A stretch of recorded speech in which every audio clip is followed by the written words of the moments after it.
The Great Hall of the Galactic Council had never been so quiet. 12 species sat in their designated places, but none of them spoke. The holographic display in the center showed a map of the galaxy, and 17 star systems glowed red.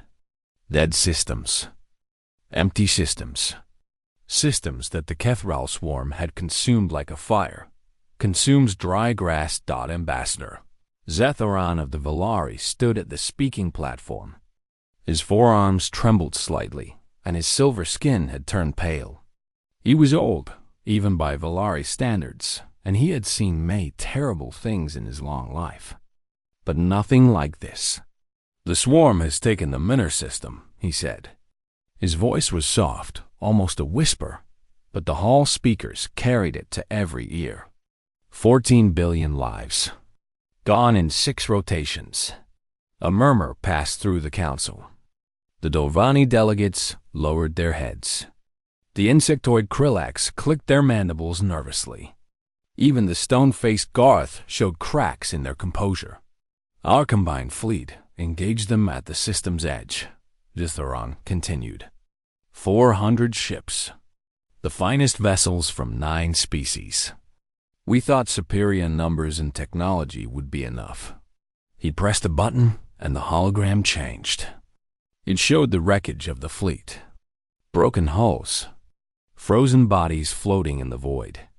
And among them, thousands of swarm vessels, organic and terrible, moving like a living cloud.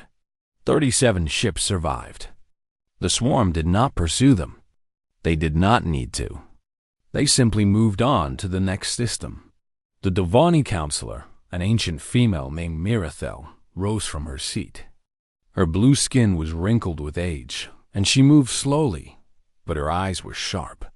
"We have tried everything," she said. "We have tried direct combat. We have tried defensive formations. We have tried negotiation. The swarm does not negotiate. It does not stop. It only feeds. Then what do you suggest?" The question came from High Commander Vethkai, the Valari military leader. He was younger than most in the room, but war had aged him. "We have no more strategies. We have no more ships to spare. In 3 more cycles, the swarm will reach the core worlds." Mirathel was quiet for a long moment. Then she spoke a word that made the entire council freeze. "Humans." The reaction was immediate. The Krillax delegates rose from their seats in alarm. The Gorath representative made a sound like grinding stone. Even Zetharan, who had seen the horrors of the swarm, looked frightened. "You cannot be serious," said Vethkai. "The humans are quarantined for a reason." "I am completely serious," Mirathel replied. "And I am completely desperate, as we all should be." Humanity had been discovered 40 years ago on a small blue planet at the edge of an unremarkable spiral arm. The Council's first contact team had been excited. A new species was always cause for celebration. Then they had studied the humans more closely, and the excitement had turned to horror. Earth was classified as a Class 7 death world. Its gravity was crushing. Its climate was violent and unpredictable. Its ecosystem was filled with predators, parasites, and poisons. And somehow, impossibly, humans had not only survived there, but had become the dominant species. But that was not what frightened the Council most. What frightened them was human history. Their endless wars. Their weapons of mass destruction. Their capacity for violence that seemed to have no limit. They had split the atom and used it to burn cities. They had created diseases in laboratories. They had killed each other by the millions, over and over again, for reasons that other species could barely understand. The Council had voted unanimously to quarantine Earth. The humans were too dangerous, too unpredictable. They were predators in a galaxy of peaceful herbivores, and no one wanted to see what would happen if they were let loose among the stars. Until now. "They are monsters," Vethkai said. "Their entire evolutionary history is one of violence and death." "Yes," Mirathel agreed. And that is exactly why we need them. She moved to the center of the hall, her old bones creaking with the effort. The swarm is a predator. The greatest predator this galaxy has ever seen. And what do you do when you face a predator? She looked around the room, meeting every eye. You find a bigger predator. And if the bigger predator turns on us? Zetharan asked. Then we die later instead of sooner. At least this way, we have a chance. The debate lasted for hours. Representatives argued and shouted and threatened to walk out. But in the end, when the vote was called, it passed by a single margin. A message would be sent to Earth, a plea for help. Zetharan composed the message himself. He kept it simple. He explained the threat. He explained the Council's desperation.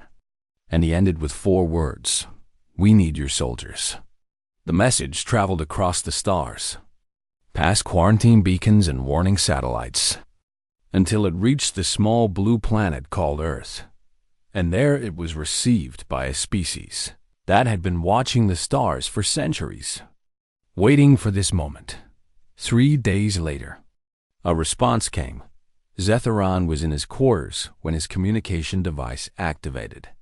He read the message once, then twice, then a 3rd time. His hands began to shake. The message was short. Only 8 words. We accept. We are sending our best. Attached to the message was a file, a dossier on the unit that Earth was sending. Zetharan opened it and began to read.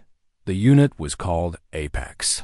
12 soldiers, handpicked from Earth's most elite military forces. Their leader was a man named Jake Lawson.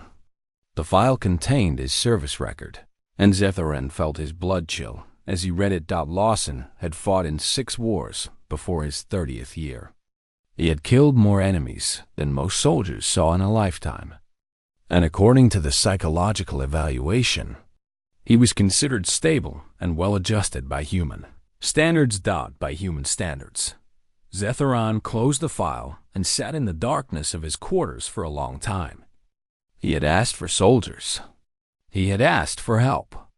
But as he read about the humans who were coming, he began to wonder if he had made a terrible mistake. Outside his window, the stars burned cold and distant. Somewhere out there, the swarm was moving, consuming, growing. And somewhere else, on a small blue planet, 12 predators were preparing to hunt. The galaxy had asked for soldiers. Humanity was sending something else entirely. The Allied fleet waited in formation around Defense Station Korath 7. 300 ships from 9 different species, their hulls gleaming with elegant curves and polished metal. They were the pride of the Galactic Council, built for beauty as much as war. Admiral Vethkai stood on the command deck of his flagship, watching the empty space where the humans would arrive. Around him, his crew worked in tense silence. Everyone knew what was coming. Everyone was afraid. Contact, said the sensor officer. Multiple signatures emerging from faster-than-light travel. The view screen flickered. And then the human ships appeared. Vethkai felt his stomach drop. The human vessels looked nothing like council ships. They were ugly, brutal. Their hulls were covered in thick armor plating, scarred and dented from countless battles. They had no elegant curves, no decorative elements. They were built for one purpose only, and that purpose was violence. The largest ship, the one at the center of the formation, was named Relentless. It was painted black, and its forward section was shaped like a blade.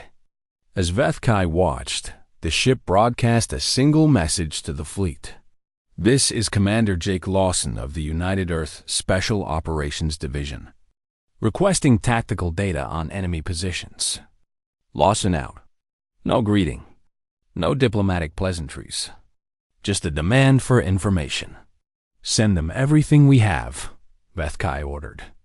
His voice was steady, but his hands were not. An hour later, a shuttle detached from the Relentless and flew toward the station. Vethkai went to the docking bay to meet it personally. He brought an honor guard of 20 Valari soldiers, the finest warriors in his fleet. The shuttle landed, and its door opened with a hiss of pressure. The first human to step out was a woman. She was shorter than Vethkai had expected, with dark hair pulled back from her face. Her eyes moved constantly, scanning the docking bay, noting exits and positions. She wore black armor that seemed to absorb the light. "Lieutenant Amy Vance," she said. Her voice was calm and flat. "I am securing the area for Commander Lawson." Before Vethkai could respond, she had already moved past him, walking through the docking bay with the easy grace of a hunting animal. His honor guard shifted nervously as she passed them. Then the rest of the humans emerged. There were 12 of them in total. 12 soldiers in black armor, carrying weapons that Vethkai did not recognize. They moved differently from any species he had ever seen. Their steps were silent. Their heads turned constantly, watching everything. When they looked at the Valari soldiers, their eyes held no fear, only assessment.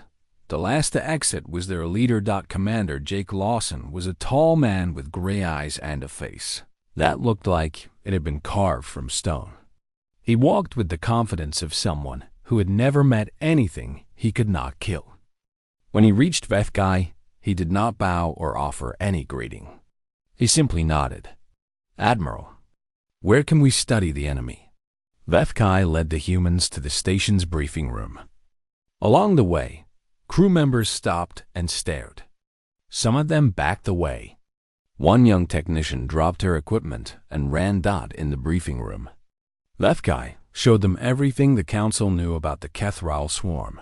The holographic display showed swarm ships, swarm soldiers, swarm queens.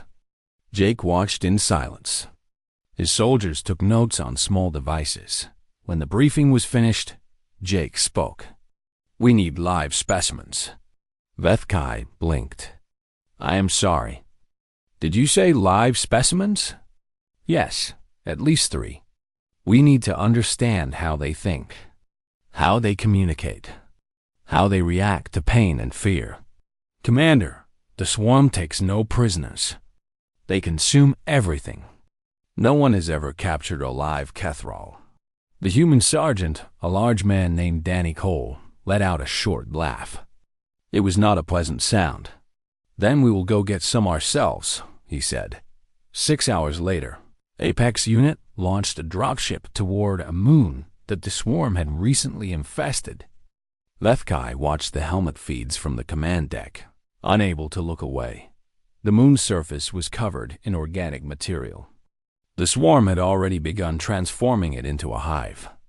Massive structures of flesh and chitin rose from the ground. Millions of swarm drones moved through tunnels beneath the surface.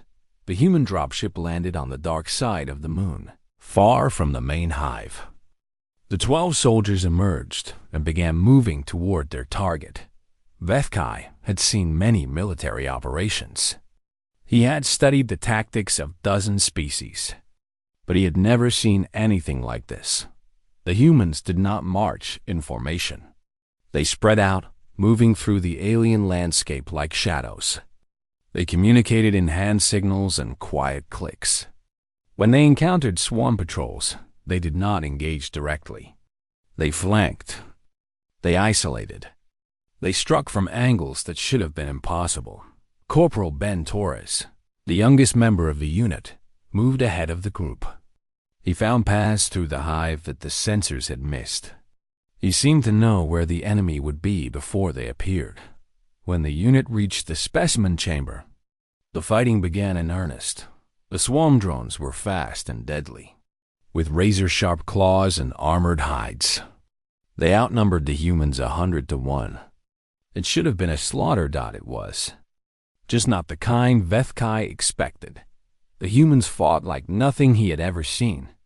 They moved together, covering each other, creating kill zones that the swarm could not escape. Sergeant Cole fired a weapon that turned drones into mist. Lieutenant Vance placed shots with mechanical precision, every bullet finding a weak point. And Jake Lawson moved through the chaos like death itself. He killed with his hands when his weapons ran dry. He killed with a knife when his hands were full. He killed and did not stop. 20 minutes later, the unit extracted with 3 live Kethril specimens. When Jake returned to the station, he was covered in alien blood. Pieces of swarm flesh clung to his armor.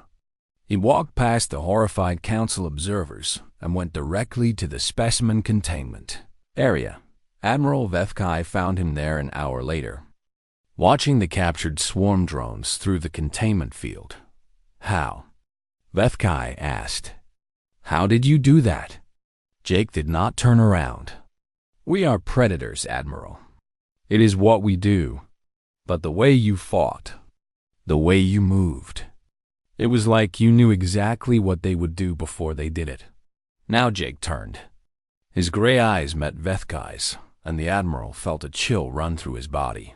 "The swarm is a hunter," Jake said. "They think like hunters. They move like hunters.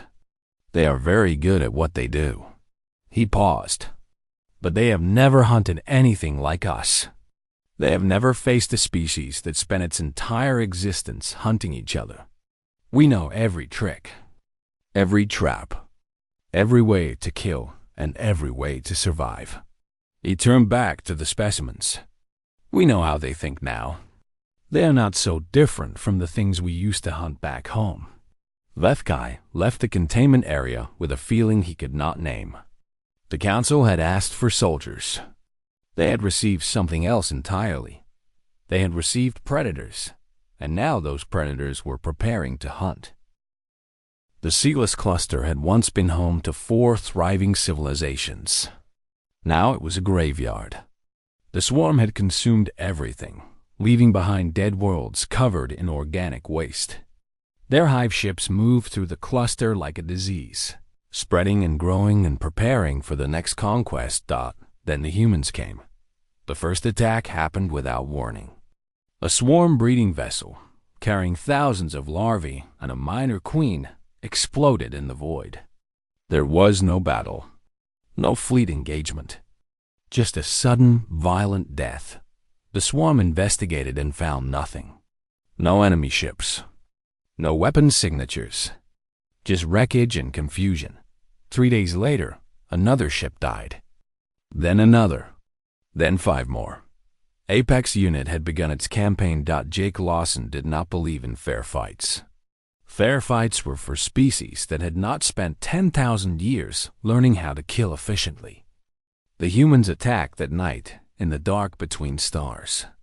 They planted explosives on hull plates. They poisoned nutrient pools.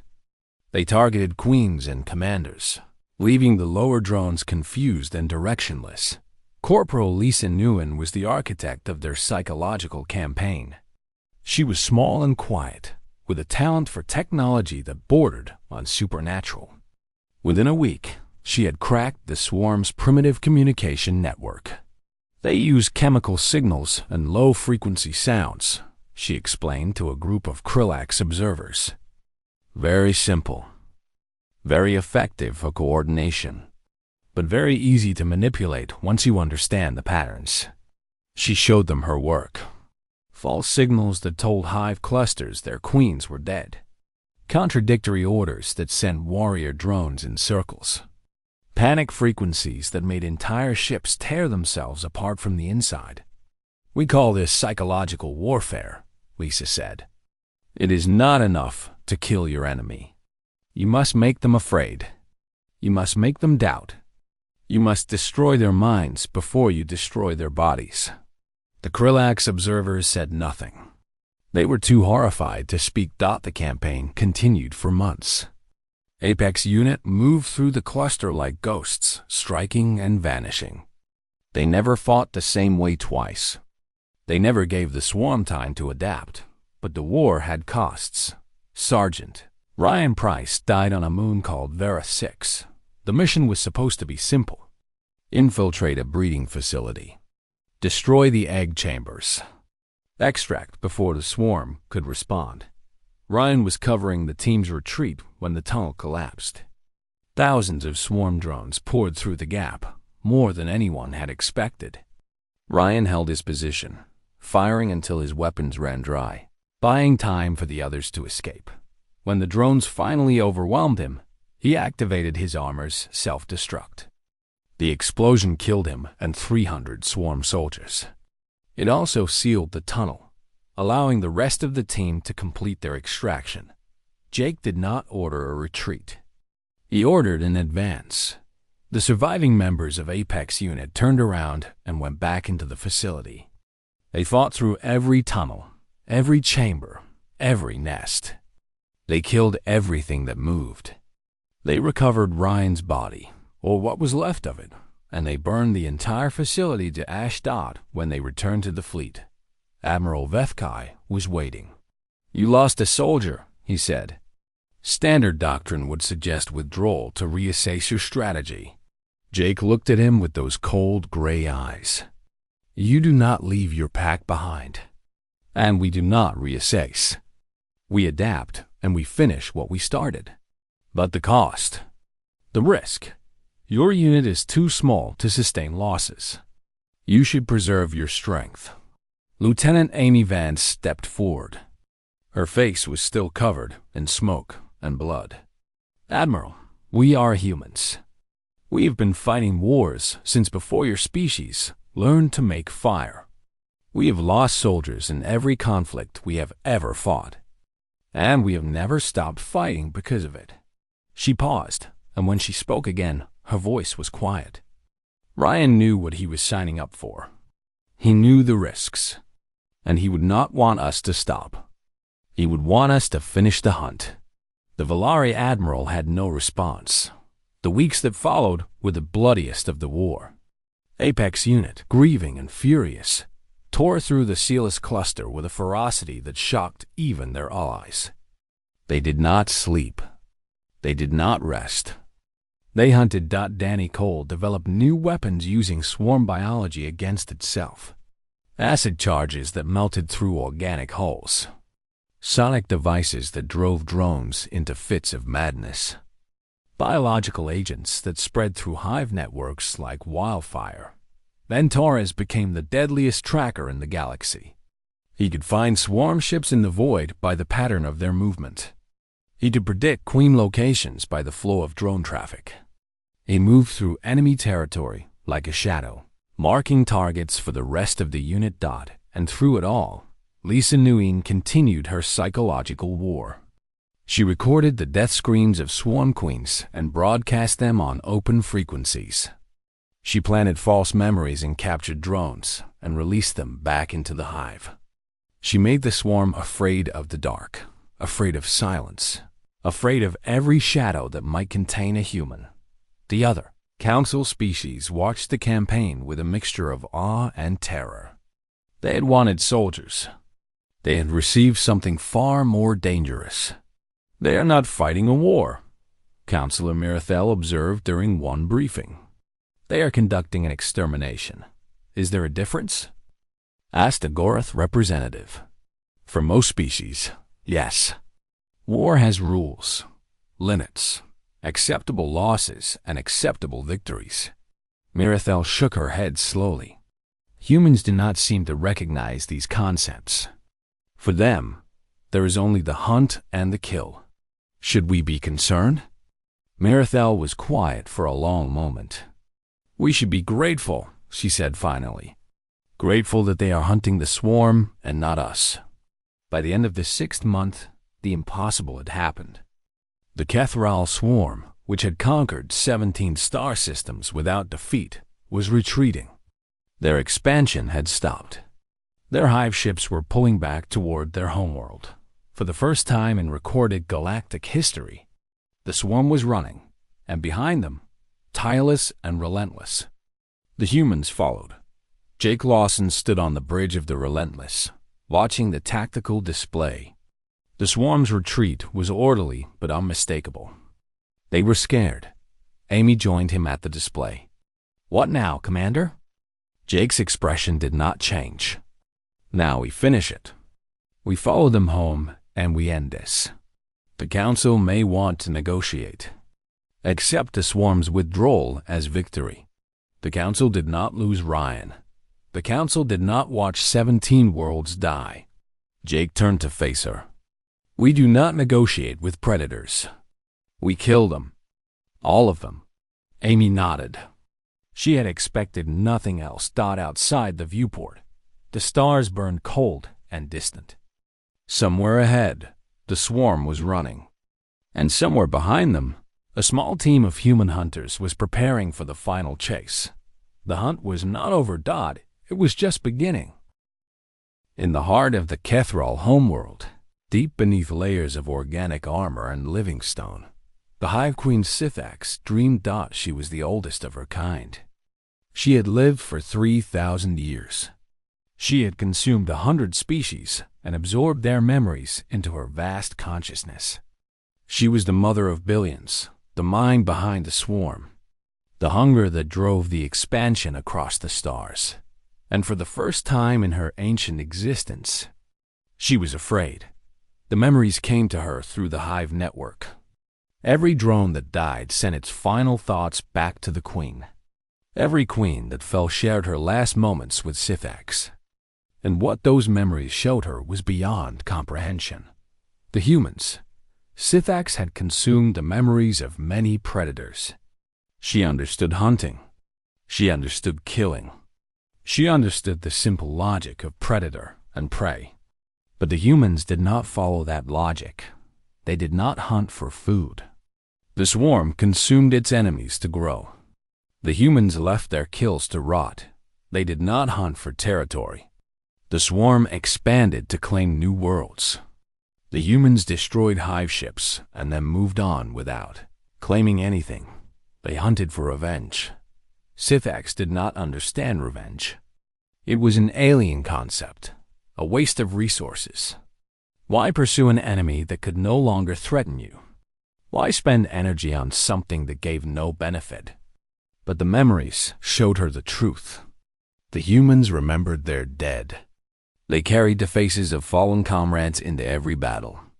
They used grief as fuel, turning loss into rage and rage into action. They were persistence predators. The term came from the memories of a captured human, a scout that her warriors had managed to overwhelm before it could activate its self-destruct. Scythax had consumed its mind, searching for weakness.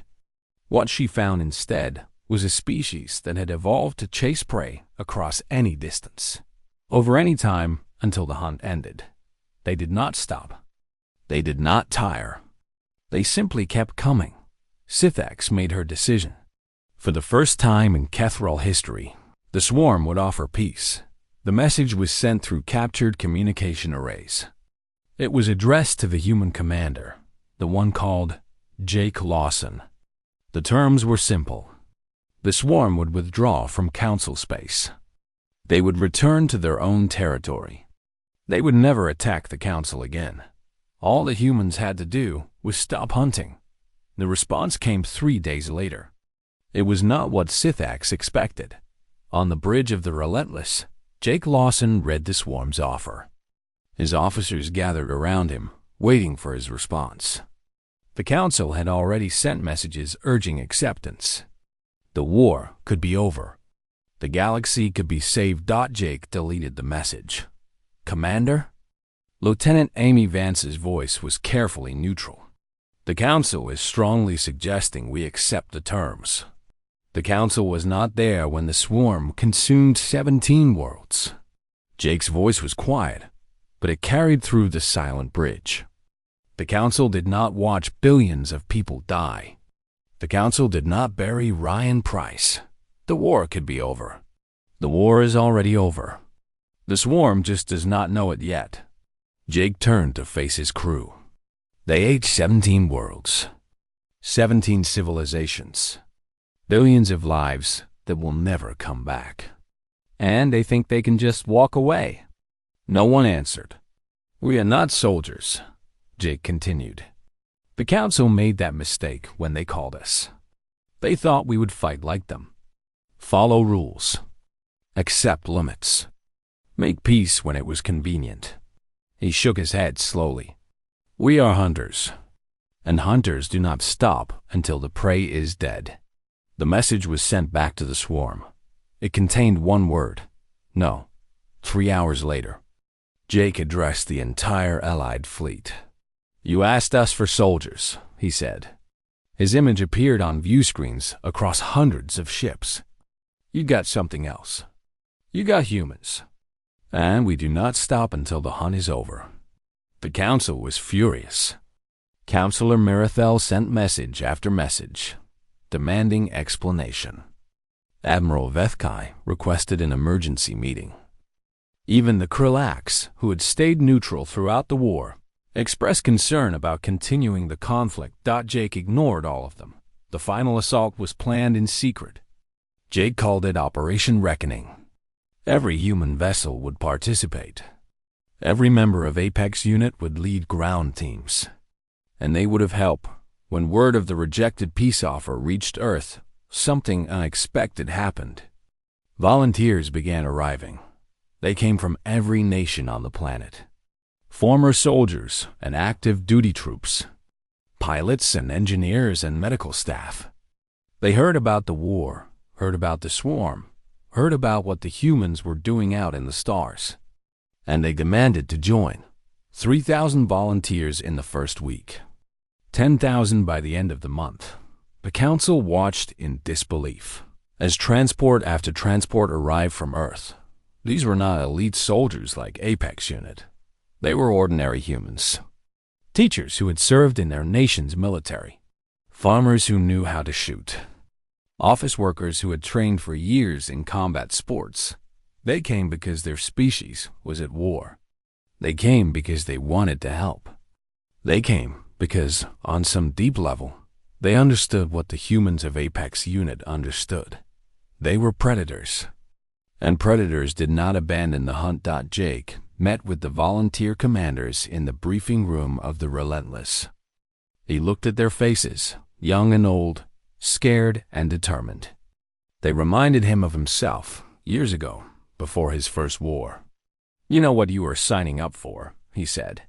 "Many of you will not come home." A young woman in the front row nodded. "We know, sir." "Then why are you here?" The woman smiled. It was not a happy smile. "Because Ryan Price was one of us. Because the swarm killed 17 worlds. Because someone needs to make them pay." She paused. "And because this is what we do." Jake felt something he had not felt in a long time. Pride. "Then let us finish this." On the Kethrol homeworld, Hive Queen Sithax felt the human fleet approaching. Thousands of ships, filled with tens of thousands of predators, all coming for her. She had ordered a full defensive formation. Every warrior drone in the swarm surrounded the homeworld. Billions of soldiers ready to fight. It was the largest military force in galactic history. It would not be enough. Sithax knew this. She had consumed enough human memories to understand. The humans would not stop. They would not accept losses and retreat. They would keep coming until either the swarm was dead or every human was killed. And there were always more humans. For the first time in 3,000 years. The Hive Queen of the Kethrol swarm, prepared for the possibility of extinction, thought the hunt was coming, and there was nowhere left to run. The Kethrol homeworld was not a planet. It was a living organism. Millions of years ago, the swarm had consumed their original world and rebuilt it in their image. Now, it was a massive sphere of organic matter, pulsing with the heartbeat of 1 billion drones. Towers of flesh and chitin reached toward the stars. Rivers of nutrients flowed through channels the size of cities. And at its core, protected by layers of armor and millions of warriors, sat Hive Queen Sithax.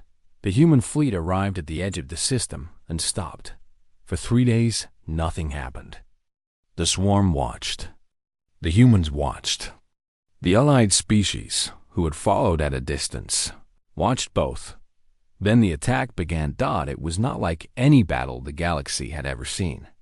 The humans did not advance in formation. They did not target military installations.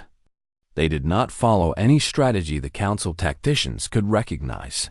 They attacked everywhere at once. Suicide ships, piloted by volunteers who knew they would not survive, crashed into the defensive perimeter. They were filled with explosives, with biological weapons, with nuclear devices. Each ship that died took dozens of swarm vessels with it. While the swarm reeled from the suicide attacks, the main fleet struck from unexpected angles. Human ships emerged from behind asteroids, from inside gas clouds, from places the swarm had not thought to guard. They hit hard and moved on, never staying long enough to be caught. And in the chaos, the dropships launched. Apex Unit led the ground assault. Jake Lawson was first out of the shuttle, his boots hitting the organic surface of the homeworld. Behind him came Amy, Danny, Ben, Lisa, and the rest of his soldiers. Behind them came 3,000 volunteers, armed and angry and ready to die. The surface of the homeworld was a nightmare. Swarm drones poured from every hole, every crevice, every shadow. The air was thick with chemical signals and the screaming of dying creatures. The ground itself seemed to fight against them, shifting and grabbing at their feet. The humans did not slow down. Danny Cole carried a weapon that fired concentrated plasma.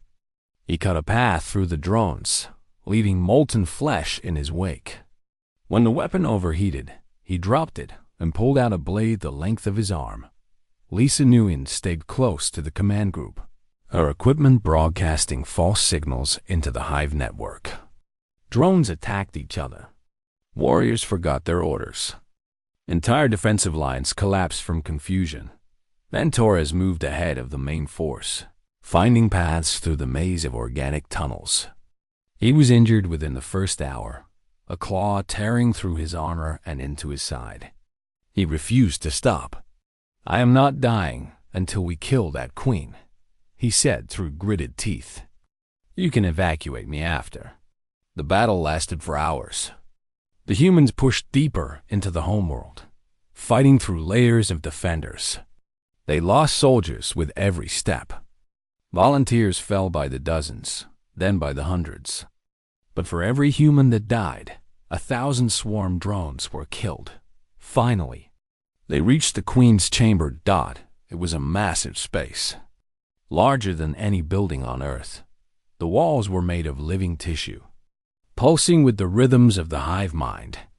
And at the center, surrounded by her personal guard, sat Hive Queen Syphax. She was enormous. Her body filled half the chamber, a mountain of chitin and flesh that had not moved in 1,000 years. Hundreds of tendrils connected her to the walls, feeding her information from every corner of the swarm. Her eyes, dozens of them, fixed on the human soldiers at the entrance. Jake stepped forward. His armor was cracked and stained with blood, both human and alien. His weapons were nearly empty. He had been fighting for 12 straight hours without rest. He had never felt more alive. "Hive Queen Syphax," he said. "This is Commander Jake Lawson of Earth. Your swarm consumed 17 of our allied worlds. Today, we are here to collect the debt." The Queen's voice came through a translator, artificial and cold. "You have won. The swarm will withdraw. We will never threaten your galaxy again. I know. Then, why continue? Why risk more of your soldiers? You have already achieved victory." Jake raised his weapon, because victory was never the point. Syphax's eyes widened slightly. It was the closest her species could come to showing fear. "Then what do you want?" "I want you to understand something before you die." Jake's voice was quiet, almost gentle. "You are not the first predator we have faced. You will not be the last. But every predator that comes after you will hear this story. They will hear what happened to the swarm, and they will know what awaits them if they threaten us or our allies." The Queen's tendrils twitched. "What are you?" Jake smiled. It was not a kind smile. "We are what happens when a death world makes something that refuses to die." He fired. The first shot took Syphax in the central eye cluster. The Queen screamed, a sound that echoed through the entire hive network. Across the homeworld, across the fleet, across every swarm soldier in the galaxy, that scream was heard that the Apex unit opened fire. Amy, Danny, Lisa, and the others poured everything they had into the Queen.